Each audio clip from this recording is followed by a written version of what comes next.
Welcome everybody to the Calaveras County Water District Finance Committee meeting of Tuesday, November 23rd. There's one. 102-ish. 1:04 p.m. Please join me in the Pledge of Allegiance. Pledge allegiance to the flag of the United States of America and to the republic for which it stands, one nation, under God, indivisible, with liberty and justice for all. Have my microphone on. Okay, item 1 on our agenda is public comment. We do have public. Any comment?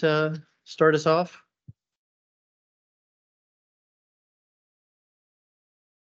Francisco de la Cruz, thank you.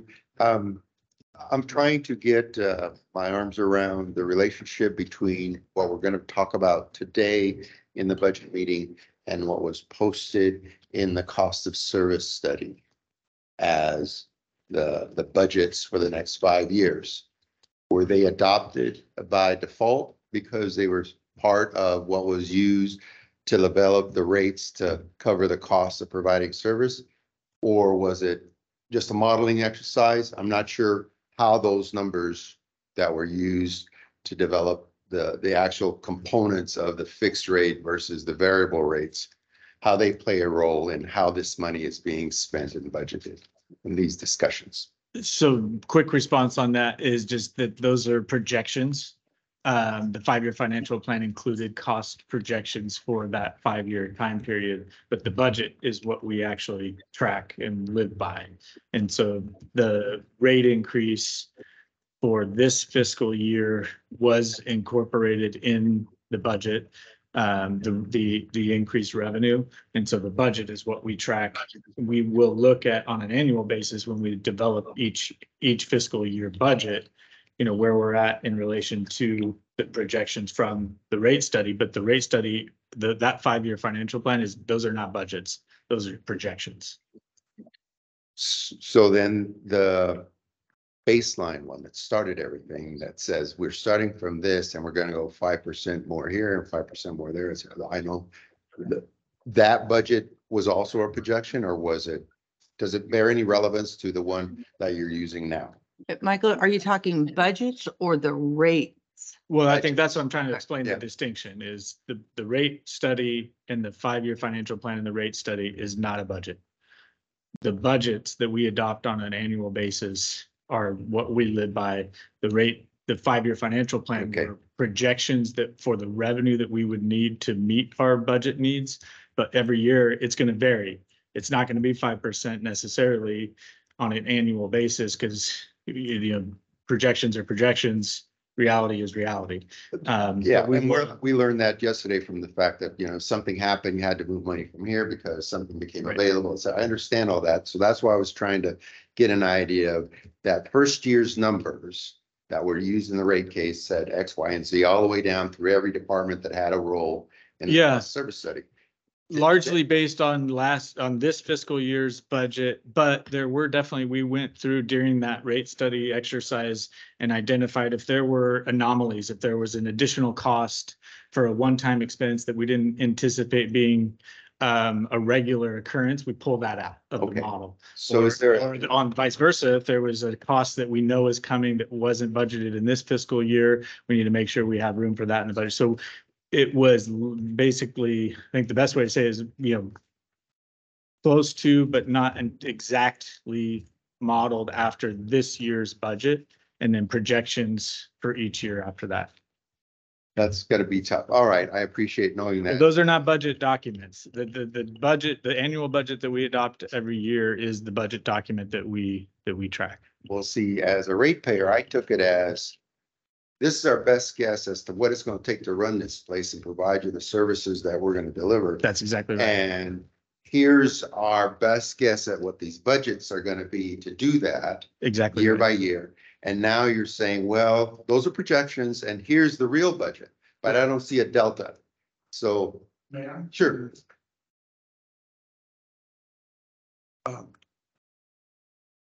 One of the things that we are governed by in this rate study is the revenue side. you may say it says, let's say it goes up 7% revenue in this year, let's say year 2. We can't get any more revenue than that 7%. We have to adjust and maintain our operating expenses within that budget realm, within those revenue requirements. So as Michael said, we do our best to try to do projections, but let's say salaries only went up 4%, but we know electricity went up more than we anticipated. Right. We have to balance that out. So I think we're saying the same. Same thing, Francisco. So but, those were our best estimates as to Yeah. what the need would be, but the annual budget isn't necessarily going to be tied to that. It's going to reflect current circumstances. If that helps at all, or you still have questions? Yeah, because now I can ignore everything that's in the cost of service study. I can look at the budget. Yes. Yes. So. Yeah, and that's what our finance committee and our board holds us to, is that annual budget. What I didn't know is what the delta was between what you published. Service study that was done so long, Mhm. and now you're in the real world and you had to update it. So I didn't know what the deltas were. Sure. All right. Any further public comment? Okay, we're gonna move on to item 2, approval of minutes. I approve the minutes. I mean, I'll accept the second- minutes. I'll second that. They look good. Item 3, new business. Report on the financial reports of October. Mr. Meyer. Could you give me a 60-second pause? I left my notes in my office, so I got, I got my Okay. agenda packet. no, I developed specific notes for this meeting. My apologies. 60 seconds?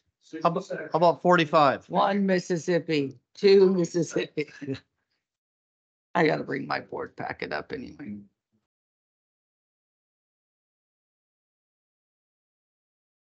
It fixes our revenue.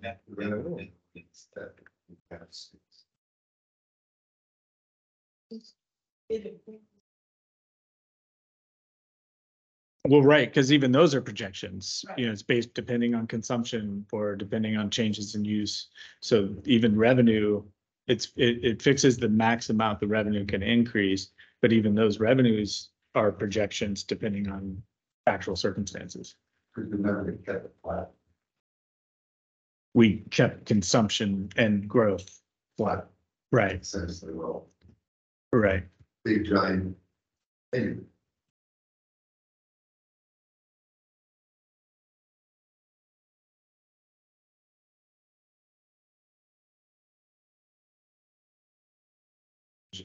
Per gallon.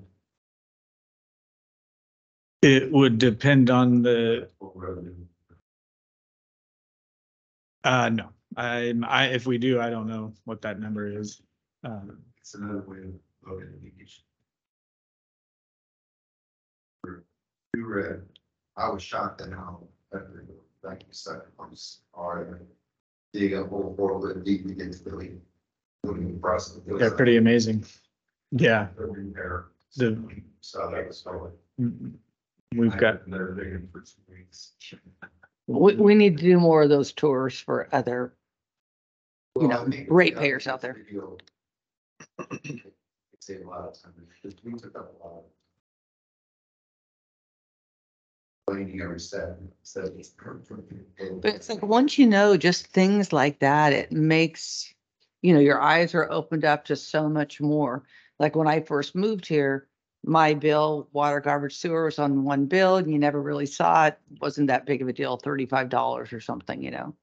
And then I come here and people are telling me, you know, water's the new gold in California. What are you talking about? I just go turn on a faucet and there's my water. And being involved in all this, it's like, oh my goodness, who would have known of all the ins and outs that are required for water and sewer for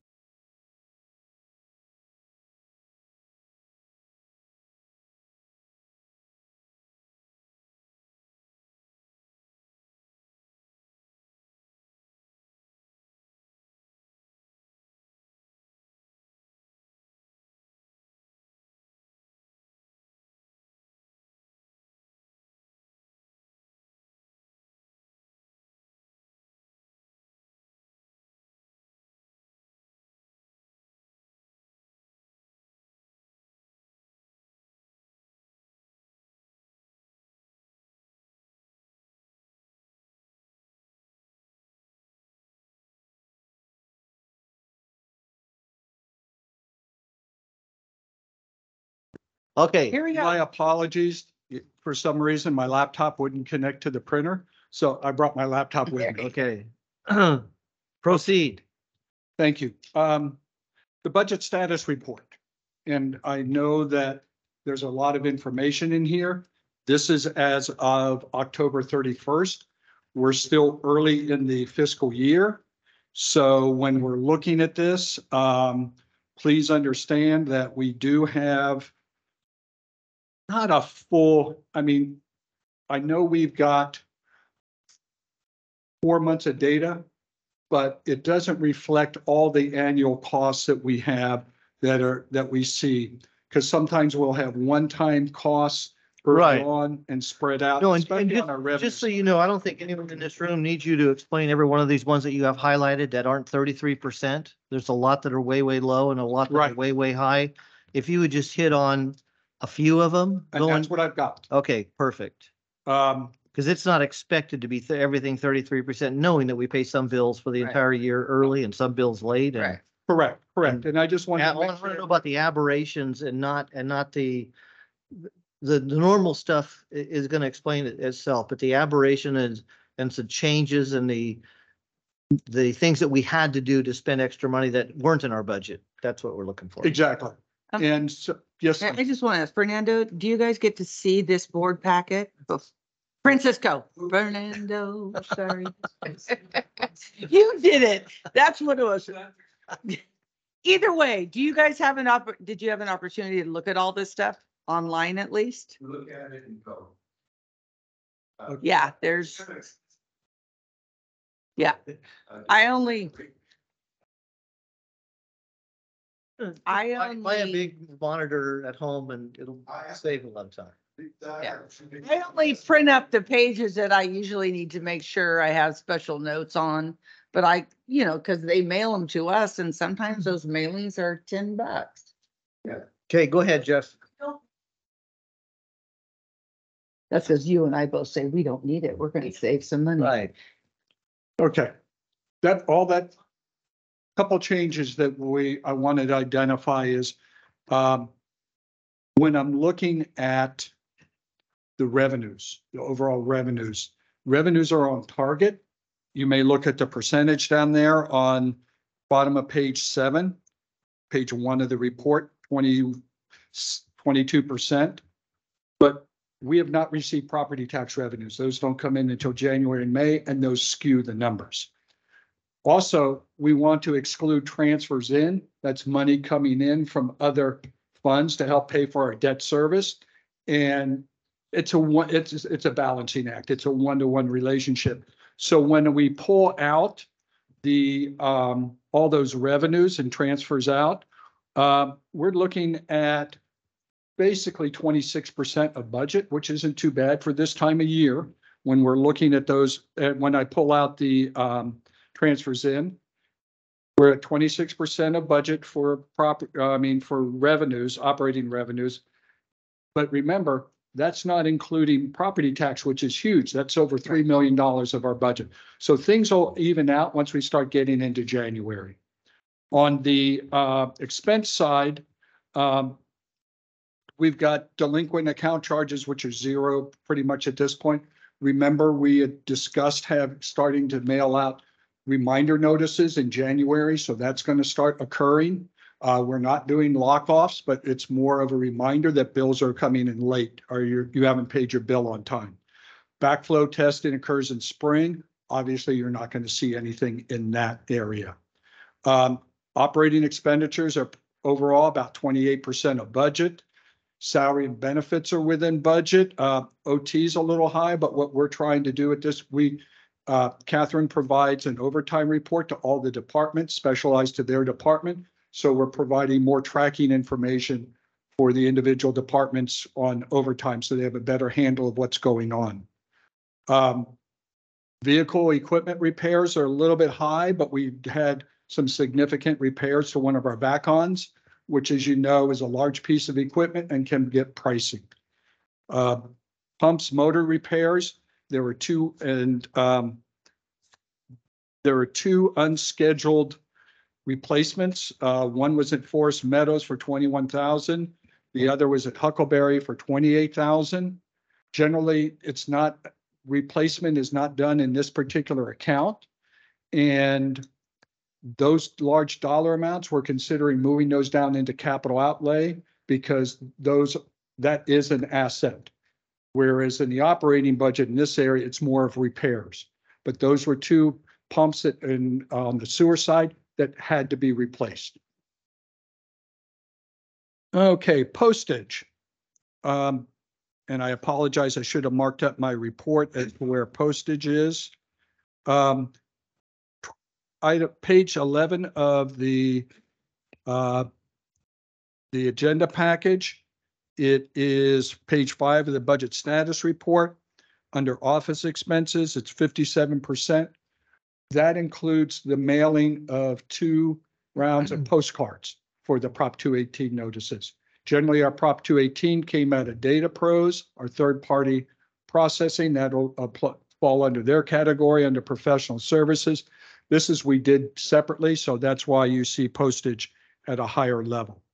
And you budgeted for it. It just looks a little askew. Yeah, well, we didn't budget for the postcards. We budgeted for the Data Pros portion of it, but for additional outreach, we sent postcards to all the property owners for the noticing. And they believe, Michael, correct me if I'm wrong, that was to let people know we were moving the meeting to 5:30 at night.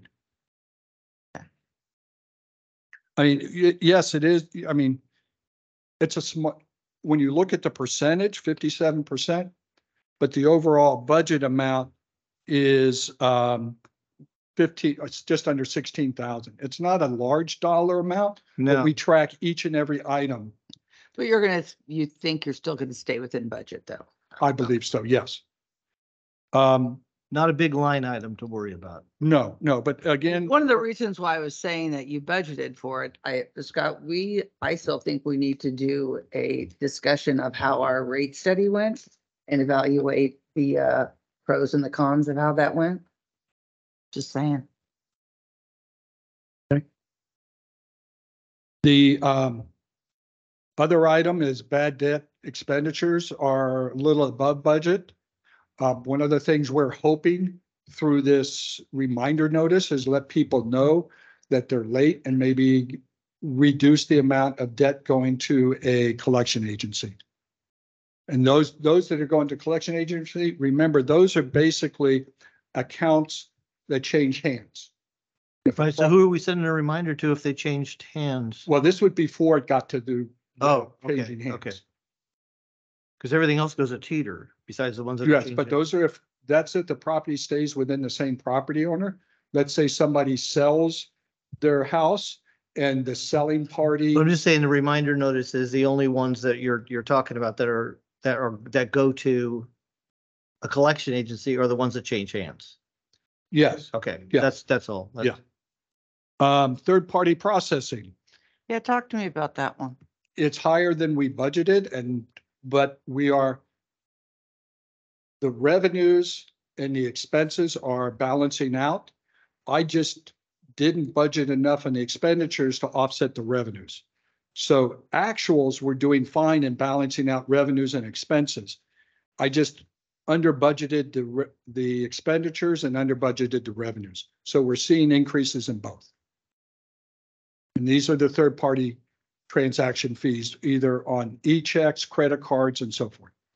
Yeah, but I'm looking, it's at 193% of budget.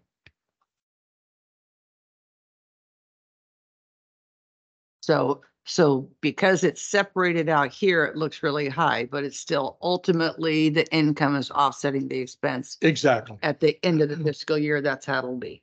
Yes, ma'am. Okay, Mhm. thank you. And that's all I really have in general comments on the expenditure side. I'm open for questions. I have a question. In your notes, the telephone budget. So am I looking, I'm on page 13 of the packet, Okay. and your page says says 7. So the telephone, and I think we went through this one budget or two ago. Did we only budget $2,400 for the year? When it should have been like I don't know, 24,000 or something, No, we we budgeted 2460. 2,460. Actually, yes, 2,460. And then previous years, one was 12,000 some odd, one was 13,000. And that was because we were ending up moving some of the costs into individual departments within utilities. And now it's all falling under, Okay, that's right. I'm looking at it by department. yeah, If I looked at it the whole, we're good. Well, remember that one year where the budget, there was a typo? And I'm thinking, did that happen again? And I Yeah. was gonna say, it's gonna be in your spreadsheet somewhere. I think it was, yeah. Yeah. Okay, I gotta remember this is just for that department. Sure. So it's, okay, I get it. Let's see, what else?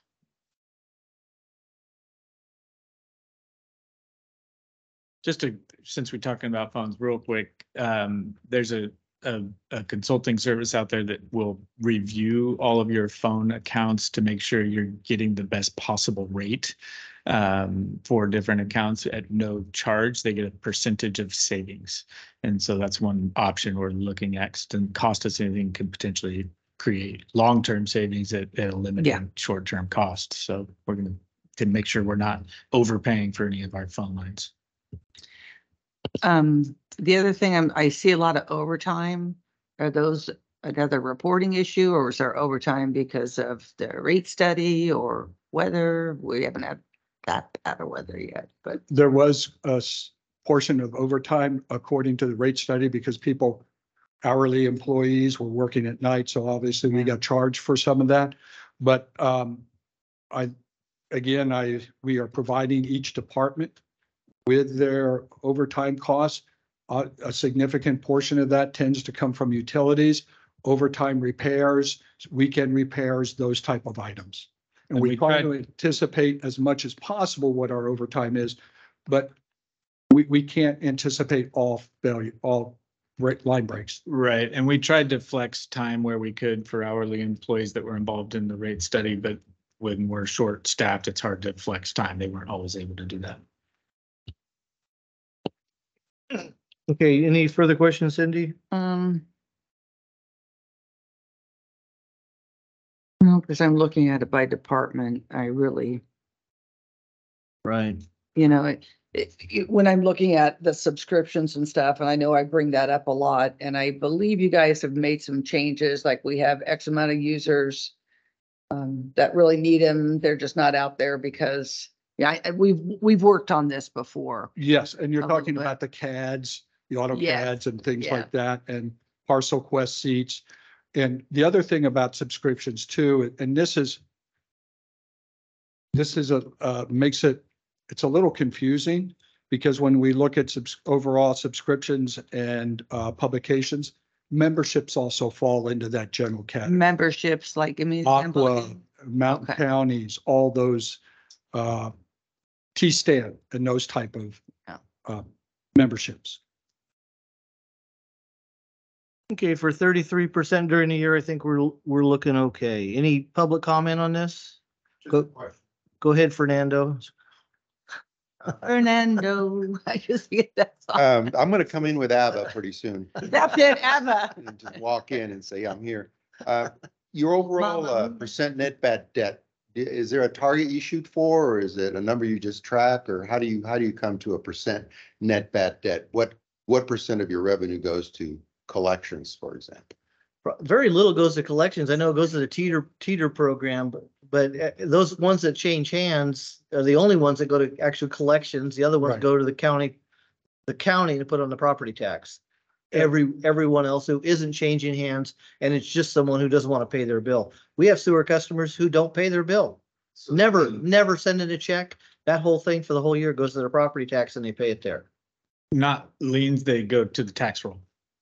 So they It's- pay it, they are billed by the county through the property tax. But eventually it'll close the bleed if they don't pay. If they were not to, but then it's on the county to Right. recover. We County, will yeah. already have. And been- county collects extra fees, late fees on that when a property tax, when it's not paid on time. So your So percent net bad debt is.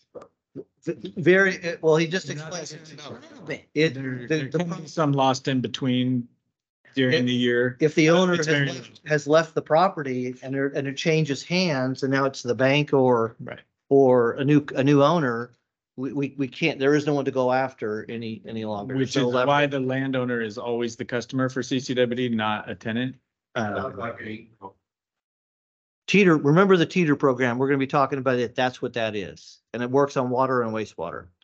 Any further public comment on here, I'm okay. this item? 3B, thank you, Mr. Meyer, for the financial reports. This item will get more meaningful as we get into the Actually- end of the year, the operating monthly financial reports. Report on the fiscal year 23-24 first quarter investment activity. Can I'm sorry, Director Radaman. I just wanted to back up because there are two other reports in here. Oh, Right. okay. There is on page 19, which is the fund balance report, the Okay. monthly fund balance report. And you have the account numbers down the left-hand column, the different account names and the balances from the first column or third column is unaudited numbers of June 30th, 2023. The reason why it's unaudited is because our audited financial statements haven't been accepted, but these are pretty darn close. The transactions column is what's happened since July 1 and October 31st. And then you can see we've spent money out of our CIP sewer loan, our capital R&R, sewer, and our water fund, or those are the significant numbers where funds are flowing out. There are a number of restricted funds that are important to understand. And because if you look at our total numbers here as of October 31st, we have just under $60 million in funds, cash money. However, there's a significant portion of that, almost 100% of that, is restricted. We have a number of expansion funds that can only use for expansion-related items or their portion of the buy-in, buy-out. We have the CIP loans that can only be used for those projects that were identified in the loan documents on the water and sewer side. And when we're looking at that, we're looking at 19 million, almost 19 million in the water CIP loan and about 7 million in the sewer CIP loan. And in the far column are agency funds. The district is administrator of several assessment districts. These funds do not belong to the district, yet we are administrators for it. So those are items that we cannot touch. So when you're looking at unrestricted funds, you're looking at Fund 300, the water fund, which has just under 1.2 million, and then Fund 500, which is a negative balance of 2 million. Those items, as you can see, the negative on the sewer fund was incorporated into the rate study. And the goal is to, at the end of the 3 years, to make that whole. The water fund, as it was told in the rate study, has actually been operating at a deficit. You can see it's already gone down from 3 million at the beginning of the fiscal year to 1.2 million now. Now, as we get some of the new rate revenue coming in, it'll help balance things out. But I just wanted to show you that our those are the two operating funds which we have discretion over. Why is the fund that says the USDA, RD, AMI, AMR in a negative? We just haven't received the balance of grants or we haven't transferred money there. Why is that one a negative? Reimburse you for yet. Okay. Yeah. And then is it that hard for you to tell me again about the sewer fund, what we did to make it in the negative? Wasn't it the auditor asked us to do something? Or we're Actually, just spending more than we have? well, actually sewer fund has been negative for multiple years. The challenge has always been, we have such a small number of customers right now, about 5,400 over a large expanse. So we have not been, we have moved ourselves from a more negative position to one where we're starting to recoup enough revenues to balance our operating budget. But yes, there was some items in there where we changed the allocation between water and sewer, which will eventually help the sewer fund. But for the most part, we spend more than we're collecting. We have been over the years, and that's why in the last rate study, 2018, we identified about a $700,000 shortfall. And right now it was added to that over subsequent years, I think 2019 and 20. Right now, the sewer fund owes the water fund about $685,000. And we're making annual payments on that. And that's kind of included in that sewer fund negative balance. Yeah, that actually is not included in the 2 million. That liability, this is strictly cash.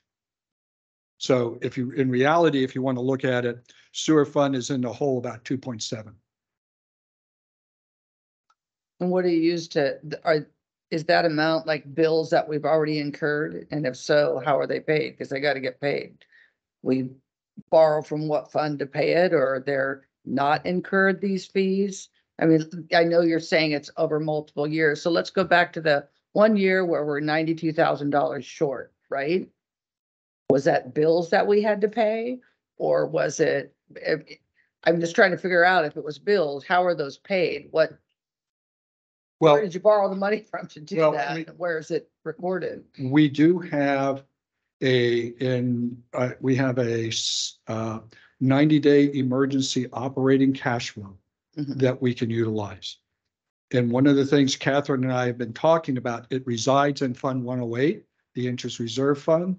But in talking to the auditors and as we're looking at this, we'll probably move that portion in reserves into the water and sewer fund. So it better reflects how we've been borrowing money. But right now, we've been borrowing money from that 90-day cash reserve to pay for our sewer bills. Okay, so looking at that interest, that 108 you said, Yes, and it's 12 million or whatever and change. So does that reflect the portion of, let's say that 2 million, the sewer fund is negative? Is that reflected in that 12 million? no, it is not. This is a cash account Okay, for so each this is individual. just on the books, we're looking at, in reality, the things were paid, but on the books, it shows it like this. Yeah, because And, Thank you. and the plan is to get it to zero. And that plan was based on rate increase to do Well, so. I think, well, right, and reestablish reserves. So 3 years, I think, is the target. yeah, that was the, within the So- rate study, they identified both the 3-year on the operating side. So with the rate study, the increase is gonna cover this 2 million over however long and then start putting money into it to make it positive. And did we ever look at why we didn't just take $2 million dollars out of reserves, make it zero? And then now the rate study could not have been so high and we just start adding Well, to it.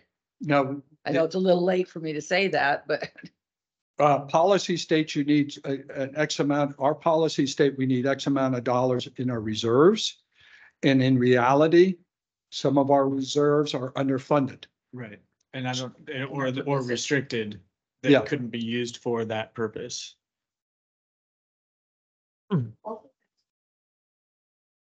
Have to make sure you have a microphone. The 2 million is kind of a flowing amount. I'm using my hands here if anybody can't see it. It's a flowing amount. Remember, we haven't received our tax money yet. We'll receive that in January. So that 2 million will go down. It won't be quite 2 million. Okay. So, by the end of the year, we were 1.7 million last year. We may be, I don't know I think maybe we should do a projection for the end of this year, but it's 2 million this month, but that's because we haven't yet received that money Yeah. that we'll receive in January, which will pay that down a little bit, but then it'll rise again until May and then it'll come down. So there's peaks and valleys throughout the year. Yes. Are we gonna have any kind of a report? And it would have to do with our rate increase, like our rate increase, here's where we're at after 3 months here in this meeting. So for instance, the rate increase included trying to lower this number. So any of those rate increases that are to these types of items, couldn't we have like a quarterly report that says, here's what we've collected towards this from the rate study? Mm, So in anything that, The budget Sure. status report shows that every month. Yeah, and Yeah. I think we could, I mean, if we wanted to pull out certain objectives, like closing that gap and getting, Mhm. getting it back to zero and reestablishing the reserve, we certainly will be tracking that closely. But as Catherine said, we report out on it every month, but we want to make sure we're on track Yeah. as we move forward. And as far as the more specifics about the rate revenues from the new rates and so forth, it'll probably best if we get past the third quarter, then we'll have some reliable data because we do bifurcated billings and it's 2 Okay. months. So by the end of the third quarter, we should have some really good information. But that's also the beginning of our discussions with your finance committee on the next year's budget. So that'll work well hand in hand with that Okay. process. all right, thank you.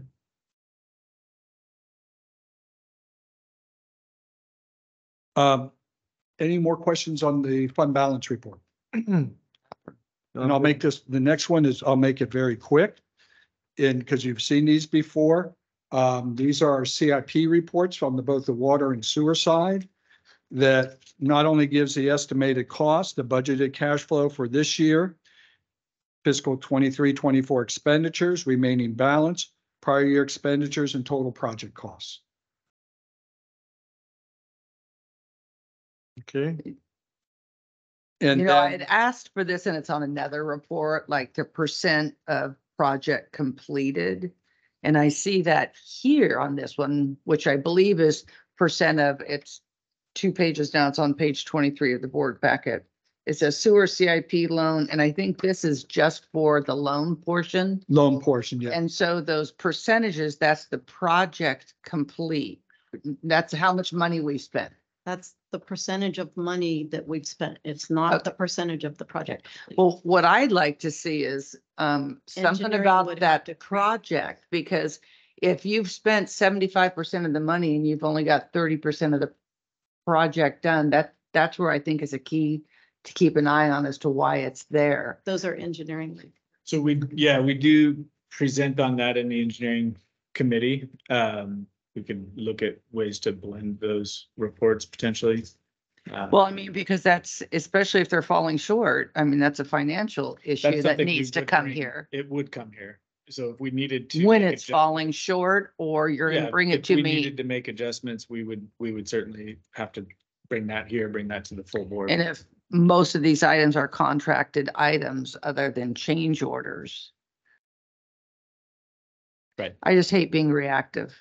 You know, you Yeah. want to be proactive. Right, and we're not reactive. It's just we would, if we reached a point where we needed to increase a budget for, especially if it was a large change order, Ye- those would come to the. You know what might be missing, and what I meant by reactive is by the time we get to that spot, engineering maybe has identified it, but we as a full board finally get it as, okay, we have to make it a budget adjustment. But I wonder if we need to have certain committees like engineering and external relations report out to the full board that says, here's what we talked about. And you know, is that possible? It's like, it could say, you know, we're watching this job because we've had to do these change orders and we may have it be coming to a budget review. And then with external affairs, I'd love to know, and good thing I listen in, not being able to participate is kind of a bummer, but you know, where are they at? Like, I would like to know, where are we at on the dashboard? You know what I'm saying? So maybe those two committees should report out at least every other month. You know, in their committees, it's like, I'd like to know, other than it comes right to the board. I think with our financial stuff, almost everything in our finance committee, we almost always talk about in a board meeting, And I but think we do for the other committees too. I always mention in my report out which committees have met, and you know, if there's any issues that are going to come before the board, we try to forecast those. And I think usually director reports, those things will come up as well. We don't set aside a formal Yeah. report out from the committee for the board. And that would be a board call. We could accommodate that if the board wants to. Well, we could see where it goes, but I guess when Russ is sitting right next to me, and talking to me about external affairs, I can say to him, so where are you at? Where are you at on the dashboard? However, am I going to be told that it's not on the agenda and we can't talk about it? That happens to me a lot. Understood. So how do I get around that? Board reports.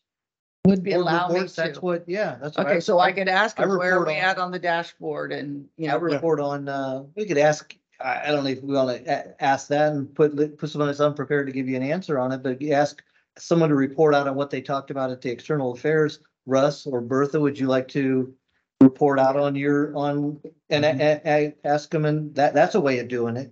And usually what will happen too is if it's something that the committee members feel like is important enough to go to the whole board, then the committee will direct staff to put that on the board agenda, even if it's not necessarily an action item. We always do that if it's an action item, right? If it's a contract or something like Right. that. But if it's something that merits a report out to the full board, we'll just agendize it as that item, not necessarily a report out from the committee, but as that item. Well, one of And the, we do that. I mean, I know we do it in the engineering committee. Something Yeah. comes up and it's getting over, we do hear about it. It does come to the board. Right. It goes but through them. it comes to the board as we need to do a budget amendment Right. sometimes, Well, so. not like. Not necessarily, like I said, It's gonna have a whole lot of influence on correcting the problem in the field. Or if it's No, a I policy, agree. usually it comes up more frequently if if we're considering or if there's a need for a policy change. That it might be a policy that starts in the engineering committee, but we need board input on it before we can finalize it. And so it can go through the committee process to the full board, back to staff, sometimes multiple Yeah, it has times. done that a little bit. So if there's anything in a committee meeting that merits attention from the full board, it's usually the committee that will direct staff to make sure we bring it to the full board. I talked to Michael and Jeff before this meeting started. I didn't It's okay. talk to you. Oh. I have a time commitment for this Oh, meeting. okay. And if it seems like I'm trying to rush it along a little bit and we're still No on worries. item 1 in our new business. Okay, And we're no we're worries. going down You rabbit, recommended all the time about talking. we're going down rabbit holes that aren't on our agenda as Yeah. well as trying to go through the I agenda. didn't know you were on a time shortage. I get it. And I have family members. Stop I have talking family about members that showing right up at now. I have family members showing up at It's my okay. house for this holiday What time weekend. do we have to get out of here? Sorry about No, that. that's They okay. have to be there at 2:30. Okay, So we perfect. have I have an 45 appointment minutes I get left. to go to too. Got it. So Okay. I'm sorry I didn't- after the I didn't holidays. ask you to participate okay. in my moving it along, but It's okay. we're certainly not doing that. Quit taking so much time talking Okay. about. Let's go. Yeah, there's some of the agenda items I know we really want to get through today, but there's other stuff we can move. We can to move December off as a well little if we need to. So we'll let Yeah. you prioritize. All the stuff right now, then I can always talk to you, which I kind of did And a little. I like the idea of pushing through on CIP. You're right. We have seen this stuff recently. Anything further on this? No, We've already asked for public comment on this agenda item. We're going to move on to 3B. this is the report on the first quarter investment activities report. Highlights, we start as of 7/1 of this year, July 1, we started with a little over 64 million. And this is all including trustee accounts. We're down to 58.9 million, a decrease of 5.4 million. Most of that comes from CIP projects. KW Emerson for the West Point Wilseyville and Consolidation Project and the West Point Water Supply Project was 2.2 million. Mazingo for payments on the Copper Cove Lift Station 15 and 18, 1.5 million. We do our CalPERS UAL unfunded accrued liability prepayment. We pay that up front in the beginning of the year. We save money that way. That was just under 450,000. And payments to Mueller for the AMI AMR project of 305,000. That was the main items Okay, for the yes, sir. cash flow. Cindy, do you have anything I'm to good. add on this? No. You're so good. Public comment on item 3B, first quarter investment activities.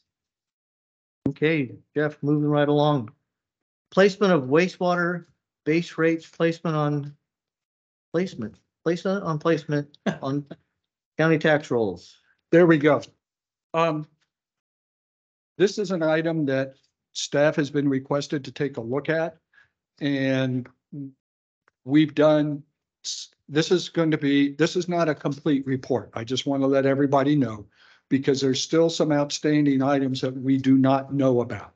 In particular, from the county standpoint, will they actually accept us to placing these on the tax rolls? It is actually, we made that request several months ago with the auditor's office, and now it's off to referral to county council for review. And we still don't know the actual cost of placing these items on the tax roll. So those are some things that I just wanted to go over and say that it's still work in progress. Can we place items, sewer bills on the tax rolls? Absolutely. Will the county allow it? They're looking at it. But a lot of what we're looking at here is the process of placing items on the tax roll. When we look at this, the question is, how do we do it?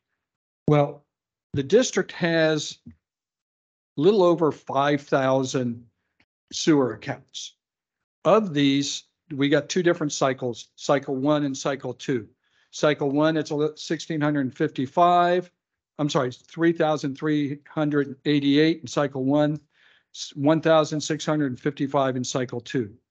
The bi-monthly billings averaged a little over or just under $618,000 for cycle 1 and 325 for cycle 2. That's obviously related to the fewer accounts in cycle 2.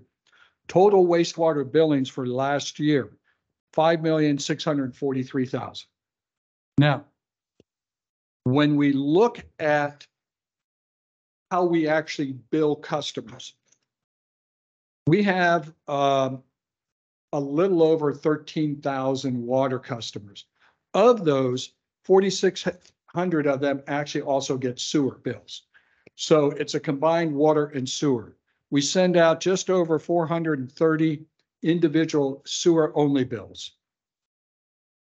When you look at this, DataPro, and I'm drilling down to the cost of billing. DataPros charges us about 67 cents per billing. That includes postage and everything else for mailings. And when you're looking at the wastewater only portion of it, wastewater only, because the combined water and sewer, we'd still have to send out the water. The wastewater only, it's costing us a little over $1,700 a year. Now, if we go go on the tax rolls, most of that cost would be eliminated.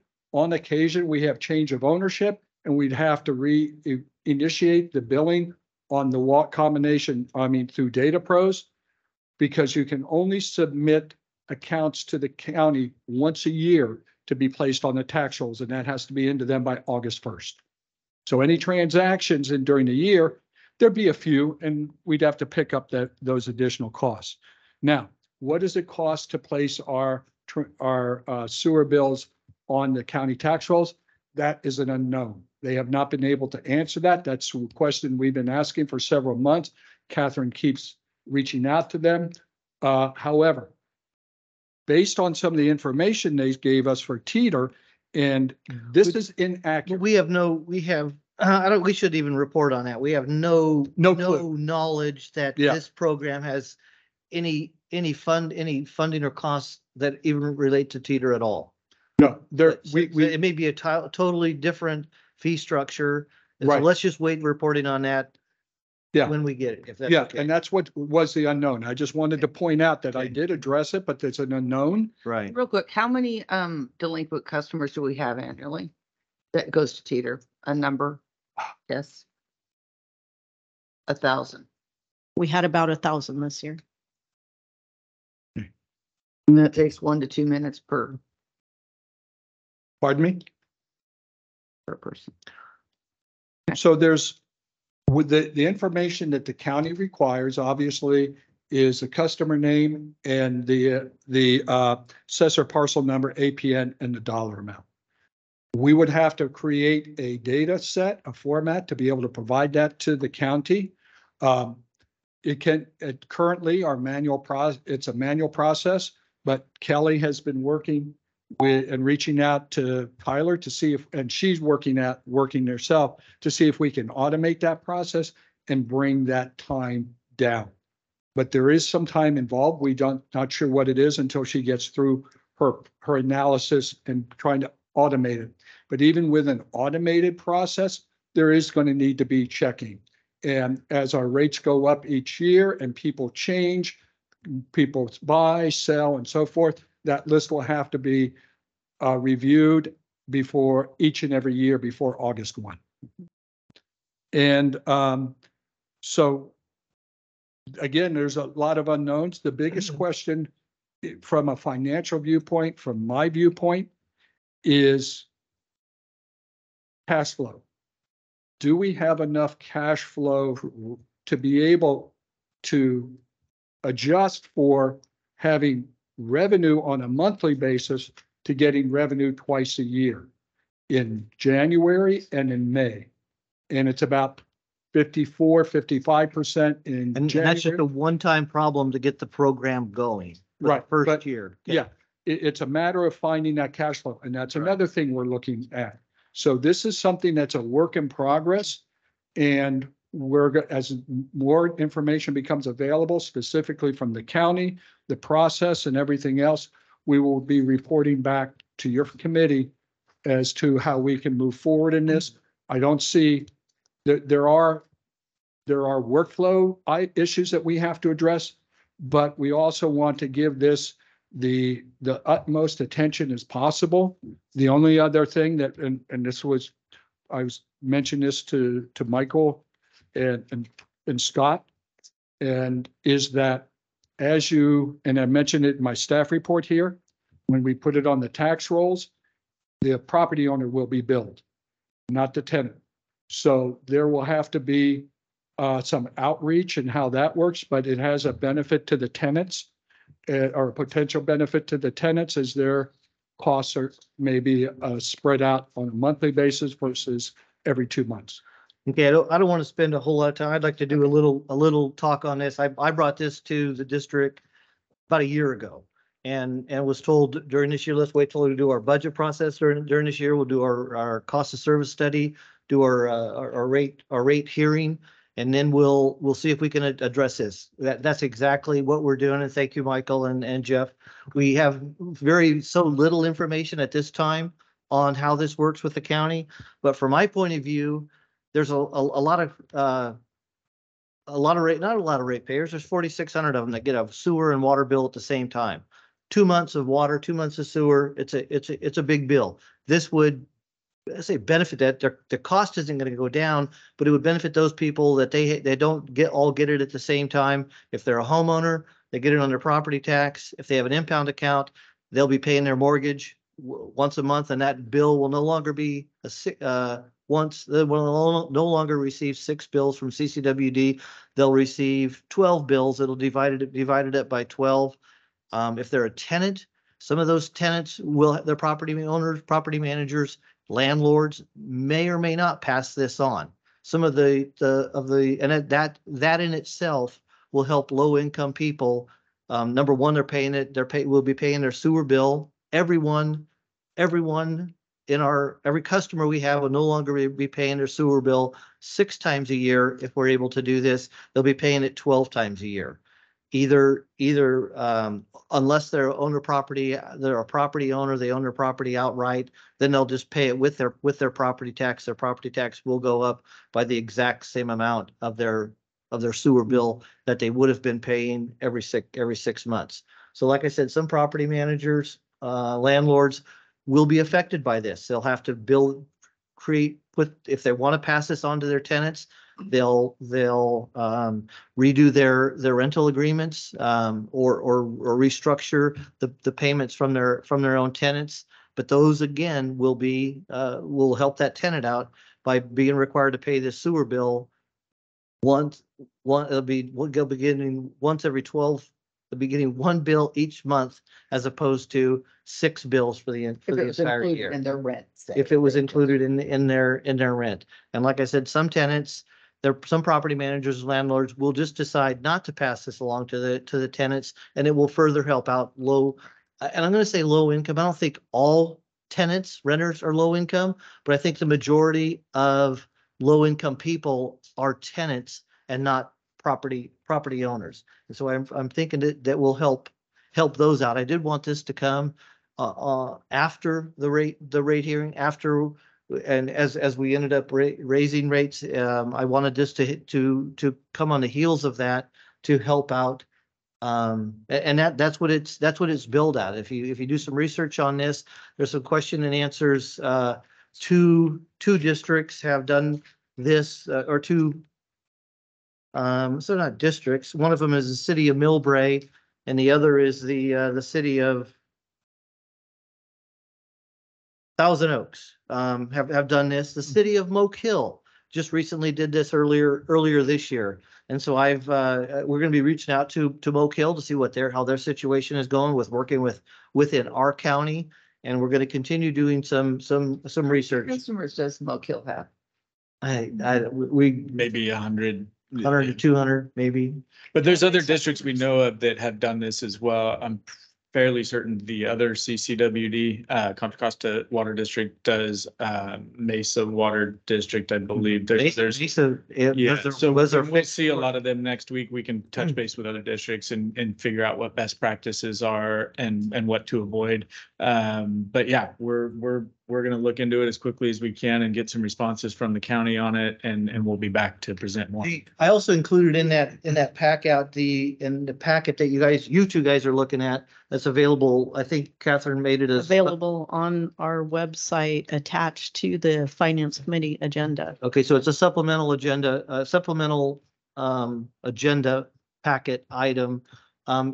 This is something that ACWA, the Association of California Water Agencies, is studying. It's the handout you have is putting the fixed portion of any of our water bills, and some districts, Michael just mentioned Mesa Water District from Southern California. They're huge. They're already doing this. The fixed portion, their entire wastewater bill. So their customers receive very small bills from Mesa Water District. They don't receive any part of their wastewater bill. That all goes on the property tax, and the fixed portion of their water bill, which is the same amount. The variable portion, the amount depending on how your rates are structured, it's going to be the amount on use, and it's variable each month. That is still billed each month, which makes your water bill very, very small. I'd like to look at. We're going to continue. I'd like our district to look into this as well as we're going through this progress. Yeah. We're at the beginning stages of this. This is our first public meeting on this subject. It's been mentioned by me probably 5 or 6 times during this year. I'll just be really quick. Okay. My first reaction is that I'm for it, because I think anybody who's not a property owner who has to pay a CCW deal would benefit. I believe so. And I also feel, and again, I'm on the fence either way. I haven't made a decision either way. But one of the things that I think of is, as a property owner and I'm renting or whatever I'm doing with it, I feel there's certain things that are part of the property, the infrastructure for your sewer, the infrastructure to provide sewer and water to those things. I feel like those are part of the house. And I'm going to take a landlord, for instance. They have to make sure there's heating and air conditioning. And I don't believe they charge the tenant for those repairs.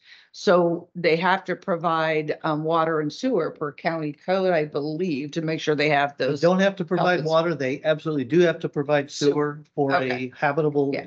So what I'm wondering is if it could be a happy medium to where if the base fixed charges that are for being able to, the infrastructure portion of it, if that could be borne on the property, I think that's good. And then ultimately consumption would be borne on the person using it. So I kind of like that. It's just still up in the air, but I see some cons, but I see some pros as well. So I'd like to see the conversation going.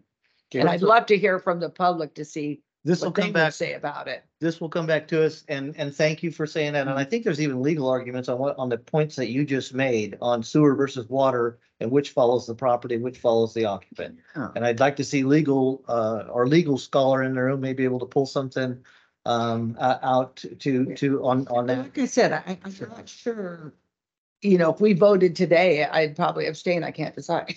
You know what I mean? Yeah, back information. It's still a lot We have to no consider. information from the county.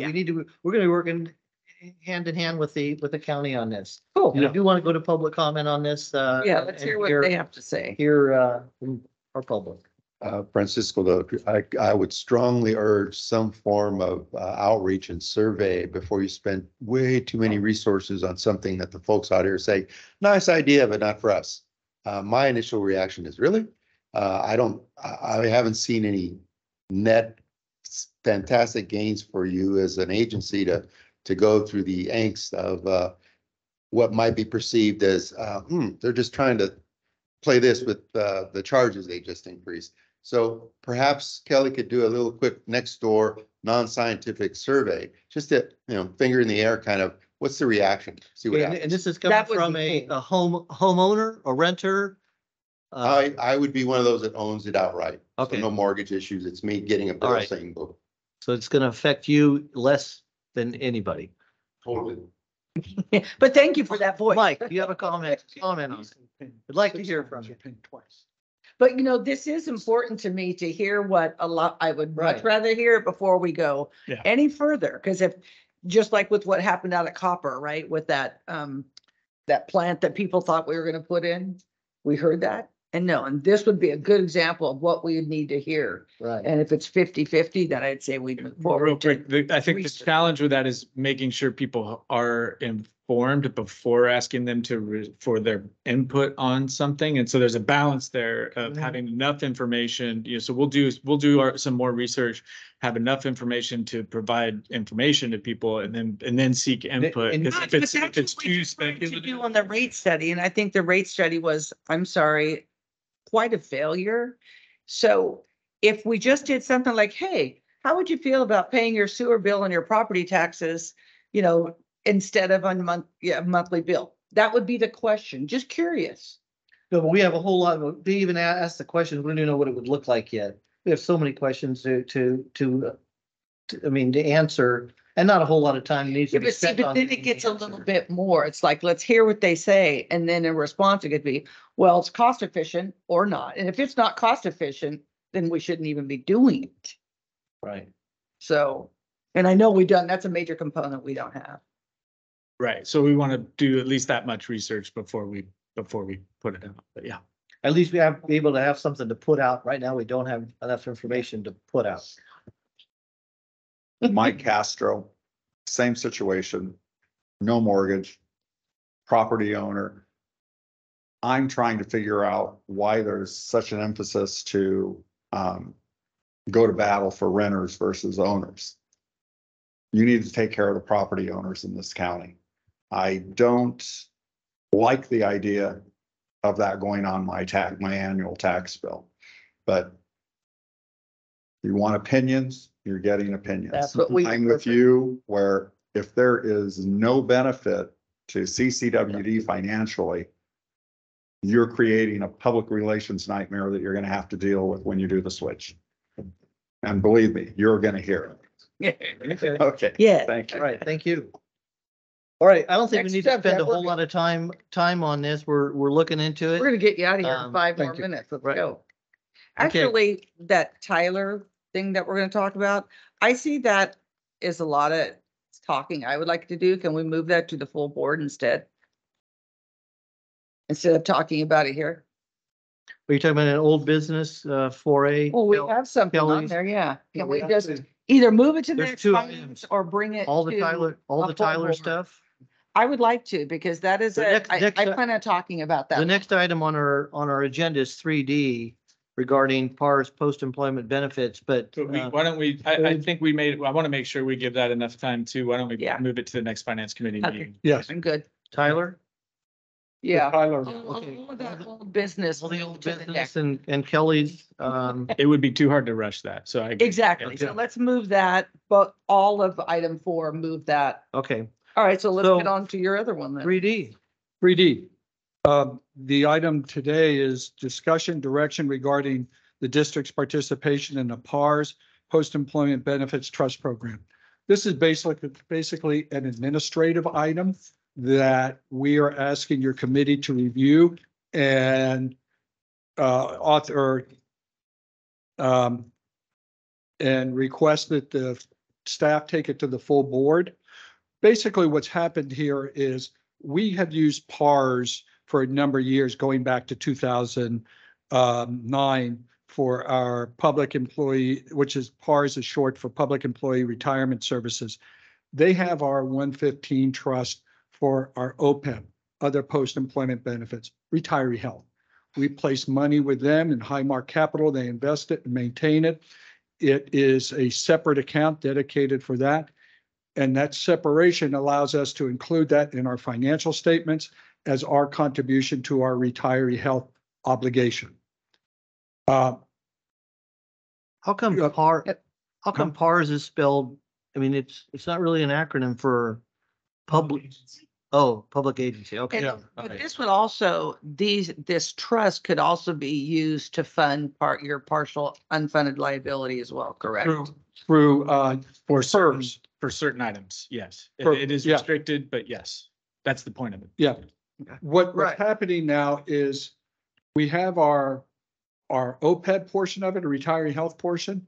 We now, pulling in a 115 trust, can use it for PERS unfunded obligations if we want to put money into that to be able to kind of balance out the ebbs and flows of our UALs and other costs. But it doesn't require us to put money into it at this time. Right. The main purpose for this is actually our current agreement with PARS identifies Highmark Capital as the trust administrator, whereas as the advisor, whereas now it's US Bank. So we need to have a new trust agreement that identifies US Bank as a new trustee. One of my questions, has the fee structure changed with this going with US Bank versus? No. It has stayed the same. Okay. Then I'm okay bringing it forward. On, as far, in the packet on page 42, Catherine, at the top of the page, item 2, Yes. are we going to put a position or title in there? You will have to put it, yes. I mean, before we vote on it or give you direction, what's the position or title that's going to be in there? That is something that I haven't decided upon. It's either going to be Michael or myself. It should probably, I mean, it's not, I promise it's not an ego thing, but I think it should be the general manager. Yes, Yeah, I agree with that. yeah. And Okay. so we'll put a title in there. As Just- general So manager. the The general. board manager. hereby appoints the general manager. Yeah. Okay. And I will immediately delegate that responsibility. But Well, of yes, course, it but should you're be the- responsible But it should be for the it. general manager in there. Okay. It's an ego thing. The board anyway, but you. You and I both know it is. There we go.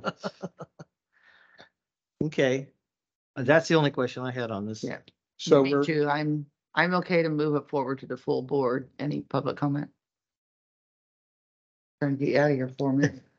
okay. There. That's Sure. all the items I have at this Yeah, particular any point. public comment on this item? No. 3D, okay. All right, we're gonna, thank you, Jeff. Awesome. Catherine, And Catherine, good job. Kelly, we're glad you're here. Sorry you didn't get. Kelly, good to see you. Hey, We're we gonna want give you to you get out of here give early. you and the I'm- day off. And just as a footnote, item 5, I have no further comments. Oh, perfect. Oh, Thank you. Okay, so we did move on to 5 already. Good. Okay, 4, we're gonna boot to regular board meeting, 4A and B. General manager's comments. I have about 45 minutes, so I'm sorry, President Reiterman. You don't Get going. I don't know how many times I've used that one. Nancy refers to those as my stockroom jokes. You know, if I use them over and over again, so I'll hold that one off the shelf. They always crack me up though, so that's That's That's all that matters. a couple of quick updates. One is the Mountain Counties Water Resources Association meeting last week was great. In a lot of ways, a lot of really informative panels. And then the one I was on was for water infrastructure funding. And I think the panel I think it went well, but more importantly, I got some follow-up discussions with people after that. And I think that those discussions will That's the continue next benefit, week. yeah. And because there's a lot of agencies in our position. One of the other panelists was Larry McKinney at Amador Water Agency, whose rate increases was even bigger than ours. And a lot of agencies are going through dealing with similar challenges. And so feeling, the more we talk about it collectively, the more we can help each other figure out how we close the gap in infrastructure funding and address these issues. So sometimes it can be hard to set aside time for that stuff, but I think it in the end, it's really valuable. Get more focused on the gap.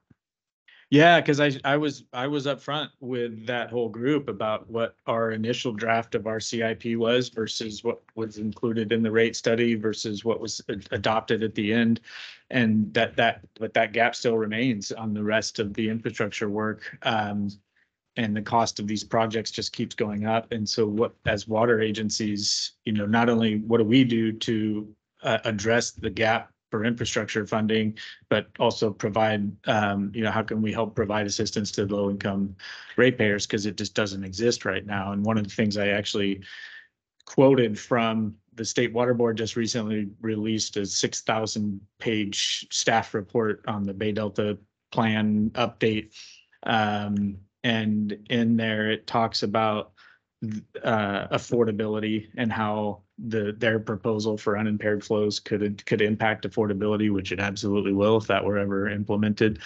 And they say in their document that the State Water Board has a low-income ratepayer assistance program, and how that program will help address that affordability issue. And that's just false. There is no program that exists like that. And as I was reading that quote and making that point, I was thinking, I wonder if there's water board staff in the room here today. And sure enough, afterwards, one of the legislative staff for the water board came up to me and was like, hey, introduced himself. And I immediately was like, sorry. Uh-oh. And he goes, no, he goes, you're right. Like that shouldn't be in there. That's wrong. And, so what are your suggestions on how we address that? And I said, gave my card Get and some I said, money. let's have the discussion. Get some money in the So fund. we're Started. is keeping those discussions going every chance You we had can.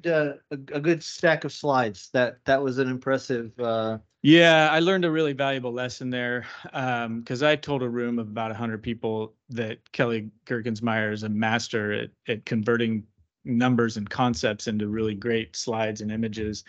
And I will never do that again if I even take him anywhere ever again. Because I mean, as soon as that presentation ended, 5 people were like, "Who's this Oh. Kelly guy and where can I find him?" No. I'm like, no, Yeah, he's mine. well, you're not taking him.